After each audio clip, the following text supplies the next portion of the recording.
လောက်ဟာမျက်နှာမှာရေသွားတောက်ရင်းနဲ့မြစ်တစ်စင်းလုံးခန်းချောက်သွားတဲ့အထိတောက်မိသွားပါတယ်။အဲဒါကြောင့်သူ့ရဲ့ဆရာကပြစ်ဒဏ်အနေနဲ့ကြီးမားတဲ့မိသားစုကြီးလေးစုစီကကျွေးမိတွေကို3ရက်အတွင်းအပြီးတောက်မှုလုပ်ကိုခိုင်းလိုက်ပါတော့တယ်။လုတ်ပထမဆုံးရောက်သွားတာကတော့စောက်တီလန်မိသားစုစီကိုပါအဲ့ဒီအချိန်မှာအိမ်အောင်ဦးစီးအဖိုးအိုရဲ့ဇာပနာကျင်းပနေတာနဲ့ကြုံကြိုက်နေပါတယ်။လုတ်ကကျွေးလာတောင်းနေဆိုတာကိုသိရတဲ့အခါမှာတော့အိမ်အောင်ဦးစီးအတင်းနဲ့မိသားစုဝင်တွေဟာကျွေးရှိတာကိုအတိမတ်မပြုတဲ့အပြင်လုတ်ကိုပါရိုင်းရိုင်းဆိုင်ဆိုင်စော်ကားမော်ကားပြောဆိုခဲ့ကြပါတယ်။ဒါကြောင့်လုတ်ကပညာပေးအနေနဲ့မော်တက်လေးတစ်ခုသုံးလိုက်တဲ့အခါစောက်တီလန်မိသားစုရဲ့တခင်လေးဟာ10မိနစ်တိတိခွေးဟောင်းတယ်လို့တောက်လျှောက်ဟောင်းနေပါတော့တယ်။လွန်ခဲ့တဲ့အနှစ်60ကစောက်တီလန်မိသားစုဟာရန်သူတွေရဲ့ဝိုင်းရံတိုက်ခိုက်တာကိုခံခဲ့ရပူပါတယ်။တမိသားစုလုံးမီးဟုံးဟုံးတောက်နေတဲ့ကြားမှာတေလူမျိုးပါဖြစ်နေချိန်မှာလုတ်ရက်ဆရာရောက်လာခဲ့တာပါ။အဲ့ဒီတုန်းကသူတို့မိသားစုဟာအသက်ဘေးကကယ်ဖို့တောင်းပန်ခဲ့ကြပါတယ်။ဒါနဲ့ဆရာဖြစ်သူကအကျွေးစာချုပ်တစ်စောင်ထုတ်ပြီးစောက်တီလန်မိသားစုကိုတက်တန်းအနှစ်60ချီးပေးမယ်အပြန်လန်အနေနဲ့သူတို့ပိုင်ဆိုင်သမျှအရာအလုံးဟာသူစီအနှံ့ရမယ်ကတိဖြတ်ရင်နေရကြမယ်လို့ကန့်လန့်ခဲ့ပါတယ်။အဲ့ဒီတုန်းကတော့အိမ်အောင်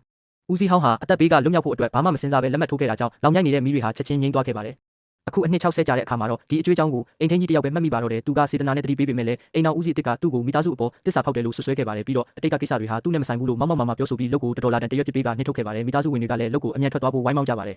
အဲ့ဒီအချိန်မှာလုတ်ကပြစ်ပေးလိုက်တဲ့ဒင်္ဂါပြကိုစိတ်ဆွမ်းအားနဲ့လေထဲမှာမြောက်တက်စေပြီးအိမ်အောင်ဦးစီးကိုပြန်မအောင်ပြစ်လိုက်ပါတယ်သူ့ကိုပြန်တိုက်ခိုက်ရဲတယ်ဆိုပြီးဒေါသထွက်သွားတဲ့အိမ်အောင်ဦးစီးကလူမိုက်တွေကိုခေါ်ပြီးလုတ်ကိုပညာပေးဖို့ခိုင်းပါတော့တယ်ဒါပေမဲ့လုတ်ကလက်တစ်ချက်လုတ်လိုက်ရုံနဲ့အဲ့ဒီလူတွေအားလုံးလွတ်ထွက်ကုန်ပါတယ်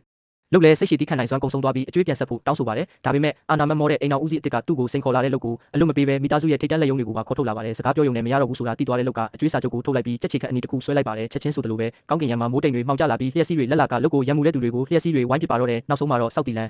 မိသားစုရဲ့ဘိုးဘွားတင်ကြိုင်ကြီးပောက်ကွဲသွားပြီးဘိုးဘေးတွေရဲ့အယိုးပြတွေဟာလေထဲမှာလွင့်စင်ကုန်ပါတော့တယ်